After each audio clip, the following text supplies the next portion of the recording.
atteignons bientôt la demi-journée et nous avons fait passer ce matin les DEC VAE et DSCG VAE et nous avons fait passer hier 4 heures pour exposer les conditions de réussite à l'UV1 et à l'UV2, épreuve écrite importante du DEC. J'aimerais revenir sur toutes mes recommandations relatives à tous ces examens où tout le monde est actuellement sur les charbons ardents pour être, pour certains, à 4 semaines de leur passage devant le jury VAE pour nos amis DEC, à 6-7 semaines pour nos jurys DSCG VAE et à 9 semaines pour, en particulier, nos candidats mémorialistes DEC. À tous ces candidats, j'aimerais donner les mêmes remarques. C'est qu'il faut vous dire que c'est une épreuve qui n'est pas la plus grande épreuve de votre vie. Il faut la mettre à sa véritable dimension et ne pas donner trop d'importance à ce passage devant un jury qui est une personne comme vous et moi, qui a été donc amené à être désigné comme représentant de l'État pour savoir si vous avez le profil pour obtenir le DSCG ou le profil pour obtenir le DEC. Donc il faut vous comporter comme quelqu'un qui rencontre 2 VIP et qui va donc se mettre, je dirais, à la dimension de l'examen qu'il essaye d'obtenir.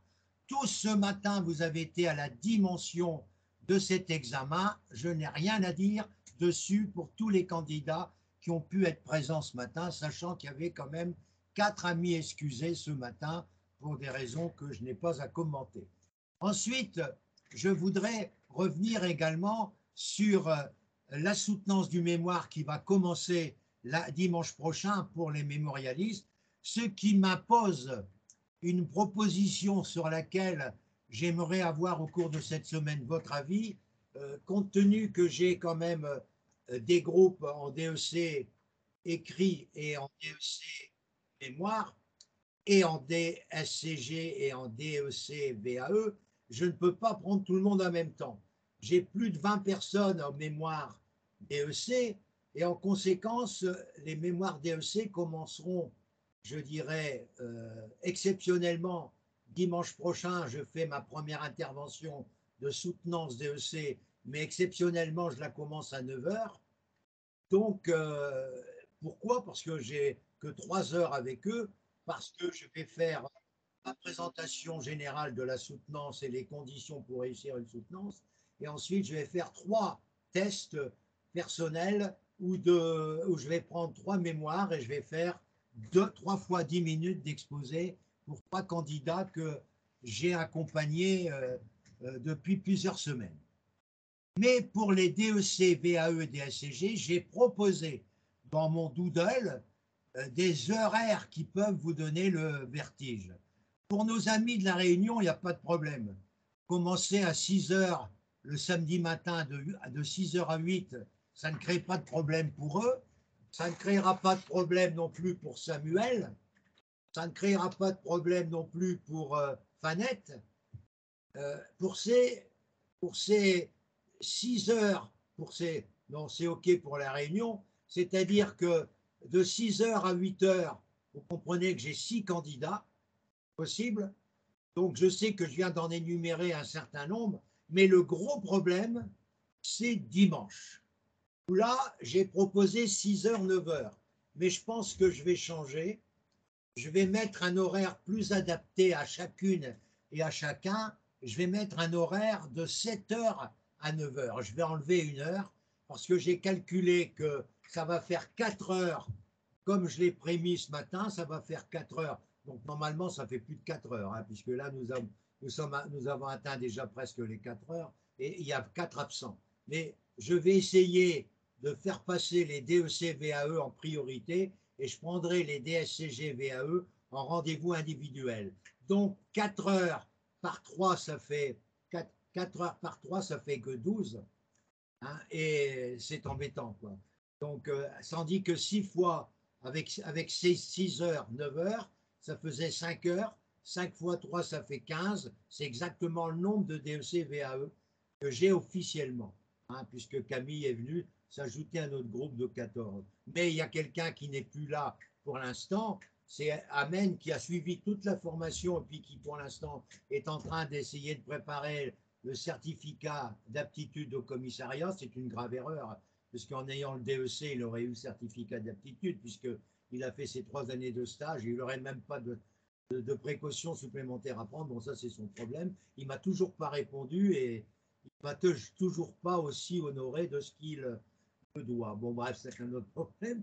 Ça, c'est un autre problème. Mais je voudrais vous dire que j'aimerais avoir votre avis.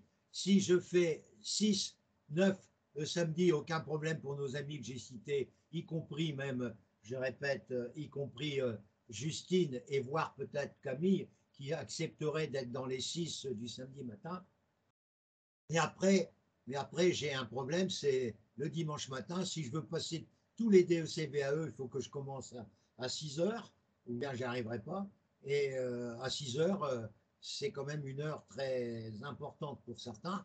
Votre coach, lui, il ne se pose pas de questions, il sera présent à 6 heures comme il était là ce matin avec nos amis de la Réunion, mais ça n'empêche pas que je ne peux pas imposer, et moi je ne peux pas faire autrement, je ne peux pas dégager plus d'heures. Là, je suis obligé de combiner, et les semaines suivantes, il faudra qu'on définisse ensemble dimanche prochain ou samedi, ensemble les DEC, DSCG, VAE, un horaire de fin de journée de 17h par exemple à 20h. Pour certains, ça va peut-être créer avec le décalage, mais il n'y a pas beaucoup de décalage. Pour tous nos amis africains, il n'y a pas un décalage qui va être important. C'est-à-dire que je prévois deux fins de soirée, la semaine, pas cette semaine qui arrive, mais l'autre semaine, pour voir mes DEC VAE. Et puis je réserve aussi pour mes DEC VAE le dimanche soir du 2 octobre, le lundi soir du 3, le mardi soir du 4 et le mercredi 5 octobre pour revoir tous ceux qui passeront le lendemain. Ça, c'est une obligation. Et le matin même, si ceux qui sont convoqués au début de l'après-midi, ils souhaitent refaire un exposé de 15 minutes le matin même, ça ne me dérangera absolument pas et tout est prévu ou sera prévu pour cela. J'aimerais revenir également, s'il vous permettez, sur ma méthode de travail en ce qui concerne les épreuves écrites. Mes épreuves écrites, ma façon de travailler a porté ses fruits encore au cours de la session précédente, mais j'ai l'impression qu'elle n'est pas bien comprise par mes candidats. En effet, les candidats peuvent croire que quand ils sont avec moi, je parcours les annales et finalement, je m'arrête à cette annale et je ne vais pas plus loin. Bon, ça n'est que les 2 premières séances.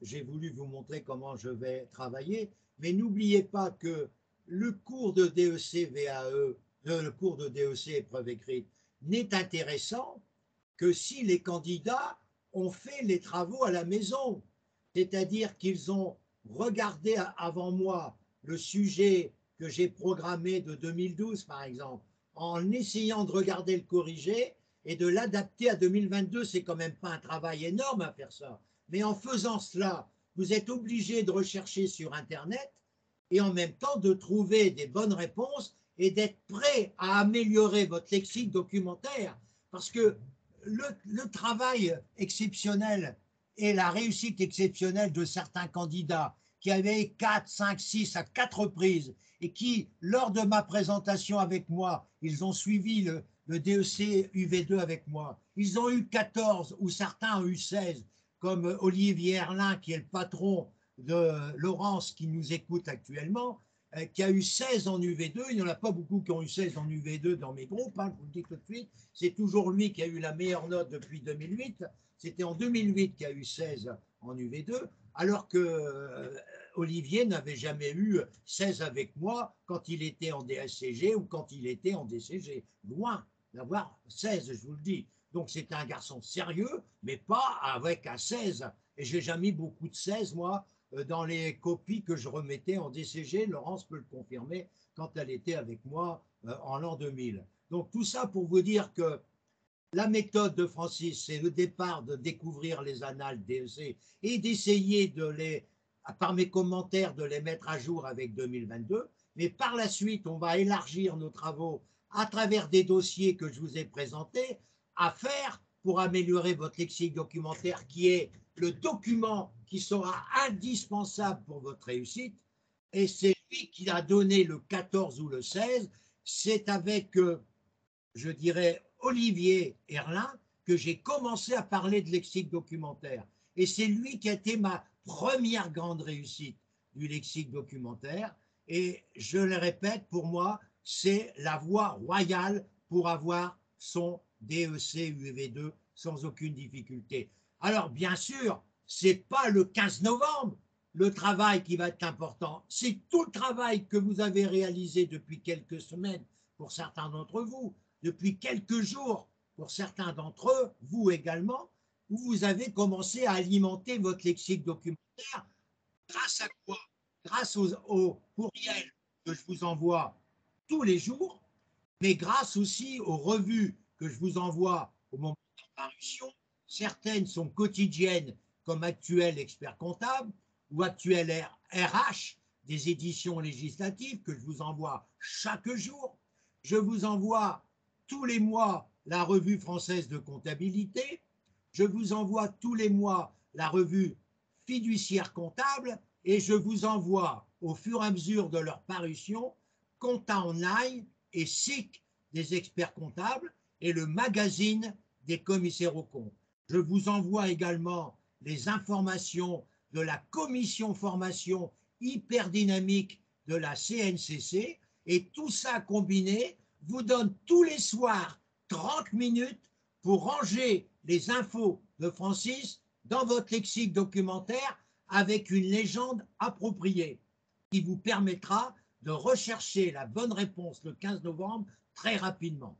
Je vous rappelle que certains de mes candidats qui ont eu 14 ou Olivier 16, ils avaient jusque 8000 lignes sur leur répertoire Excel par ordre alphabétique. Je dis bien 8000 lignes par ordre alphabétique. Ça veut dire que ce n'est pas le travail d'une journée, c'est le travail d'une centaine, voire de 200 heures au moins pour préparer l'UV2 et d'être tranquille le 15 novembre. C'est ça que je voulais vous dire. Pour l'UV1, ma technique est pareille, c'est de découvrir à la fois les annales avec la modalité 2022 et notre ami Fanette qui a eu ce courage de faire les épreuves a confirmé que c'était une bonne méthode, ça lui permettait de tout revoir en fouillant les bonnes réponses sur Internet.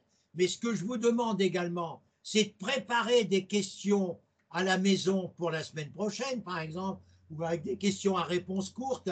Réponse courte, vous avez 5 questions pour la semaine prochaine à réponse courte et 5 questions pour les experts et 5 questions pour le commissaire. C'est en fouillant dans Internet les normes, les déontologies, que vous allez nourrir ces questions à réponse courte qui vont permettre à vos amis d'avoir des questions courtes nouvelles par rapport à la législation récente, comme ça a été le cas et qui a quand même un peu bouleversé les habitudes des candidats. En mai 2022, on a posé des questions qui n'avaient jamais été posées et Carédec n'était pas forcément le meilleur outil pour trouver les bonnes réponses aux nouvelles questions qui ont été posées. Mais les nouvelles questions avaient été échafaudées en partie par la revue fiduciaire comptable qui fait toujours un numéro de 10 questions et de 10 questions QCM ou de 10 questions à réponse courte pour l'expert comptable et le commissaire aux comptes 2 mois avant la date. Vous allez voir que le numéro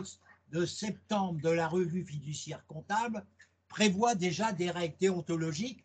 Si ce n'est pas en septembre, vous l'aurez en octobre. Donc, c'est des questions à travailler.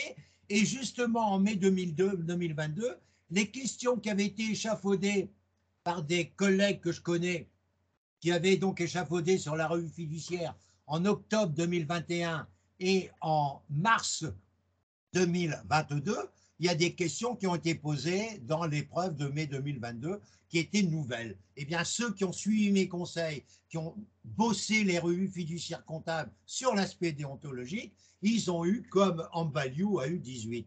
Voilà un exemple. Si Ambaliou a fait toutes les études de cas que je lui ai proposées, et c'est un gars qui a eu, je répète, 18 à un UV1, qui a eu 16 au mémoire et qui a eu, et là ça l'a complètement démoli alors qu'il espérait avoir 14 au moins, il a eu 10 en UV2. Il a même protesté malgré qu'il était largement reçu, hein. Il a même protesté auprès du siècle pour dire qu'il ne comprenait pas. En effet, il ne comprenait pas pourquoi il a eu 10. Ben, je vais vous le dire pourquoi il a eu 10. Et c'est ça, c'est un peu choquant. Il a eu 13-20 par un candidat, par un correcteur. Il a eu 13-20, il a eu 9-60 par un autre correcteur. Vous imaginez, il y avait presque 4 points d'écart, mais il n'y avait pas 4 points d'écart. Donc, je ne sais plus, il y avait moins que ça. Ouais. Il y a eu 13-20 et l'autre candidat, il avait mis je ne sais plus combien. Il n'a pas eu 10, il y a eu un peu plus. Mais la moyenne était que le fait qu'il y avait à peu près moins 4 points d'écart, ce qui explique qu'il s'est retrouvé avec un 10, alors qu'il aurait dû avoir au moins 12 ou 14. D'ailleurs, l'un des correcteurs avait mis une note qui se rapprochait de ça. Donc tout ça pour vous dire que en travaillant régulièrement, je reprends l'exemple du V1 où il a eu 18, eh bien il a eu 18, c'est-à-dire, moi je raisonne de manière brutale, il a eu 8 points en moins. Alors, dans ma technique de travail pour l'UV2 et l'UV1, des épreuves seront prévues, mais moi c'est ma façon pédagogique de voir. Vous avez vu hier, je vous envoyais une photo d'un monsieur que je respecte beaucoup, c'est un membre du jury du DEC-VAE, et puis c'est une sommité comptable que je respecte beaucoup, c'est monsieur Hubert Tondeur, qui est le responsable de la chaire compta, donc c'est le numéro 1 de l'INTEC en compta, c'est lui qui supervise tous les intervenants pour le DSCG et DCG, c'est lui le chef numéro 1 de l'INTEC. Et il est en même temps président de Hauts-de-France du conseil régional. Et il fait depuis plusieurs années une formation. Sa méthode, elle est scalée. Moi, personnellement, je ne partage pas, mais il a des résultats qui ne sont pas forcément mauvais, mais il fait faire des études de cas pendant 6 samedis. 6 samedis, les gars, ils arrivent et ils ont un des sujets qui a été proposé les années précédentes, comme 2015, 2016, 2017. Bon, comme il a, comme moi, depuis 2015, j'ai tous les corrigés officiels, j'ai bien dit, donc ceux qui sont distribués à ceux qui corrigent, il fait faire l'épreuve pendant 4h30 le samedi, ça se termine donc autour de, il commence à 8h, la première journée, ils vont terminer à 14h30, ils commencent à 9h la première journée, mais dès samedi prochain, ils ont rendez-vous à 8h jusqu'à midi et demi. Ils vont déjeuner, ils reviennent pour 14h. À 14h, monsieur Tondeur présente sur grand écran et il commente le corrigé officiel. C'est une méthode qui a sa façon de voir.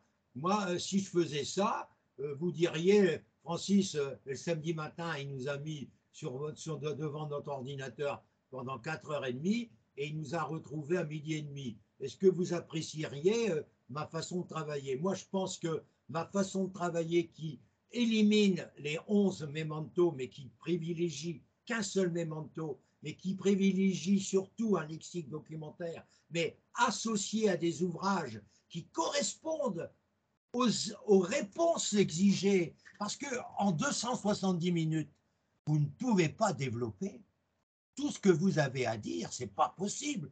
Vous imaginez 270 minutes, quelquefois pour un dossier qui à lui seul nécessiterait dans un cabinet une journée de travail. Alors réfléchissez pour l'UV2. On vous demande de faire une synthèse de l'essentiel. Et l'essentiel, voyez-vous, ne se trouve pas sur les mémentos, mis à part l'audit et compta qui a sa particularité pour le commissariat aux comptes en particulier.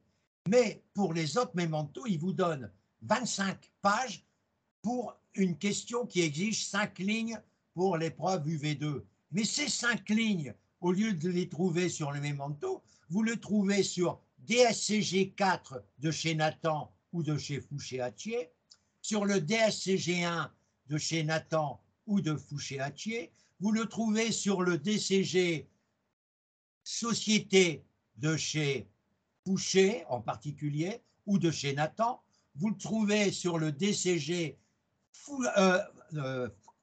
Fouché en droit fiscal, DCG, vous le trouvez sur le DCG droit social de chez Nathan, et vous trouvez cas approfondi des réponses sur le DCG également Fouché en particulier, mais ce n'est pas le DCG Fouché que je préfère, c'est le DCG 10 de chez Nathan. Et puis, il y a quelque chose qui est merveilleux.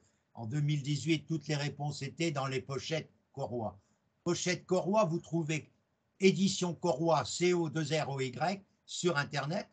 Vous écrivez de ma part à monsieur, à édition Corroy, vous allez avoir le courriel, vous écrivez de ma part comme quoi vous êtes, pour ceux qui sont inscrits avec moi, il va d'abord me le demander si c'est vraiment que vous êtes inscrit, et vous allez avoir une réduction, et il va tout vous envoyer par Internet.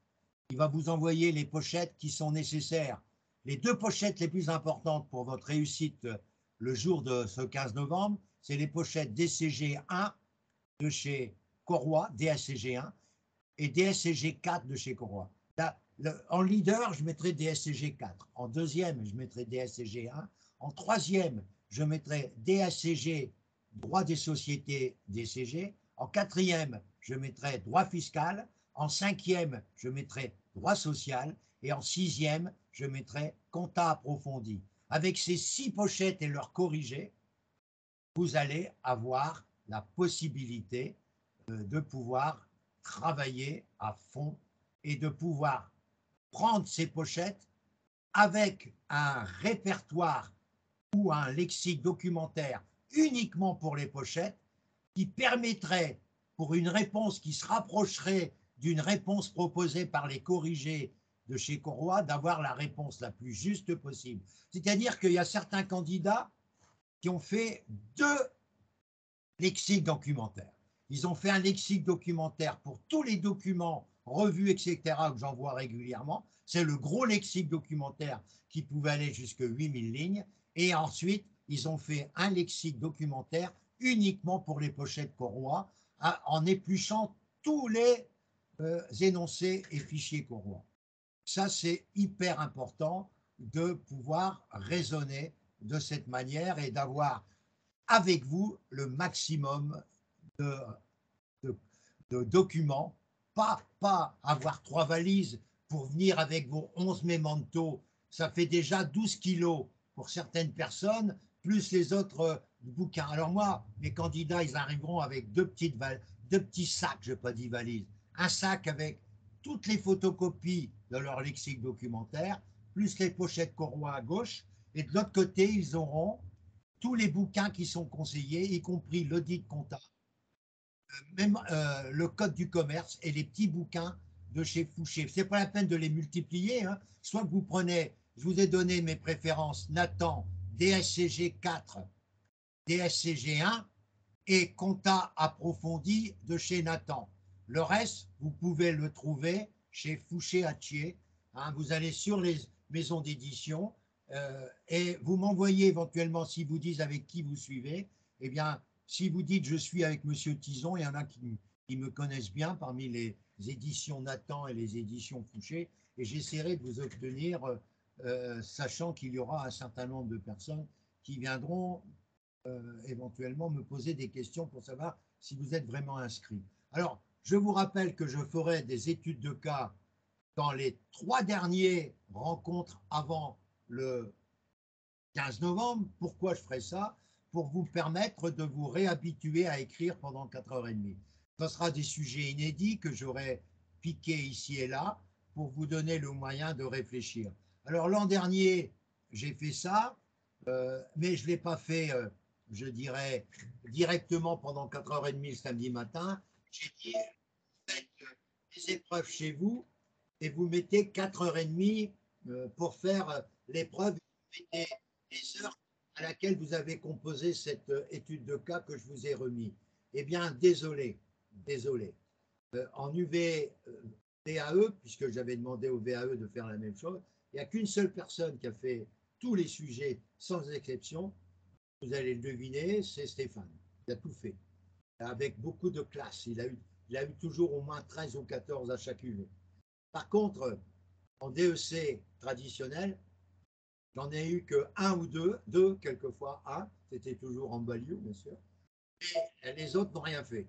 Donc ça veut dire qu'ils ont eu la chance d'avoir, j'ai pas peur de vous le dire, une très belle note en mémoire, mais ils auraient dû avoir beaucoup mieux s'ils avaient suivi les conseils. Parce qu'il est évident que suivre Francis, à travers ses annales, qui va vous commenter, etc., c'est bien, mais si on ne s'est pas remis au boulot, si on ne s'est pas remis au boulot normalement, hein, si on ne s'est pas remis au boulot normalement, pour faire 4h30 sans s'entraîner, ben, le 15 novembre, ça va être difficile de travailler pendant 4h30, pendant qu'on n'a plus l'habitude. Donc il faut se remettre au moins. L'année dernière, j'avais fait 4 examens blancs.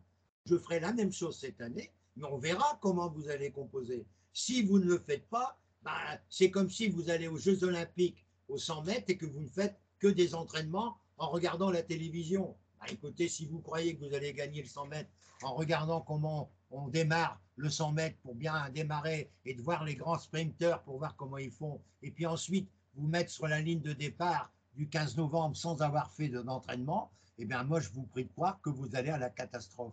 Donc je vais proposer 4 examens blancs à partir du mois d'octobre.